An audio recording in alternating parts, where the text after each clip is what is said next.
حاشيكم يقولوا كثر الهم يضحك، احنا حبينا نشوفوا في 2012 نجملوا لكم شنو صار وجبنا لكم البيتيزيي نتاع رحمه كمون. تفضلوا.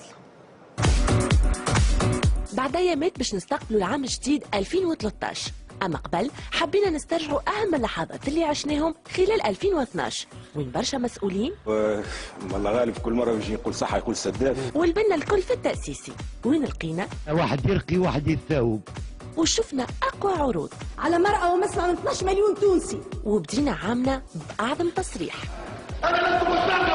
وتبادلوا النواب ارقى العبارات. قلت عليك يا سي شعبي لا لا لا لا لا السوري.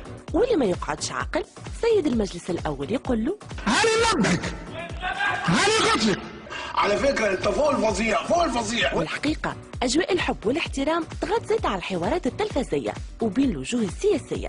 نحب الكلمه هذه لا احترام للمشاهد. استاذ انت ريد شويه ريد انت لست مؤهلا له وانت مؤهل سيدي. وعندكم ما تسمعوا كيف يبدا حوار بين زوز اجيال. واحد عمره 86 سنه هذا خرف، هذا يمشي معناها يمشي يرتاح وشوفوا له مأوى العجز. وفي روايه اخرى معناها يرتاح ويشرب العظم من الرايب ويشرب زيت الزيتونه ويرتاح روحه. على العموم الشتيمه بتلف وبترجع على صاحبها تاني. وبما ان ادمنا الخوضه والازمات ارتأت حكومتنا مذنب احدث الانجازات. معايا توك توك نفسي اجيب له موتور معايا توك توك. وفي الأثناء إجرات المفاوضات على مشروع قانون المالية، وبالنسبة لميزانية رئاسة الجمهورية هاو كيفاش كان رد الأغلبية. ايوه.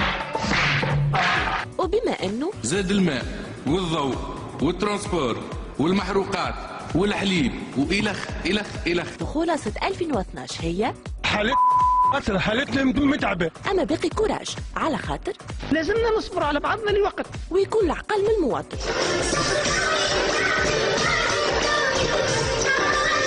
وبربي قبل ما ننساو ميم سي سي اون روتار. ونحب نحيي اليهود التوانسه ونتمنى لهم اعياد سعيده في نهايه الميلاد. وختاما امنيه العام القادم للي مازالوا ما فهموش احشموا شويه يبارك فيكم. وان شاء الله ربي يعطي التونسي القوه ويحييه بألف خير.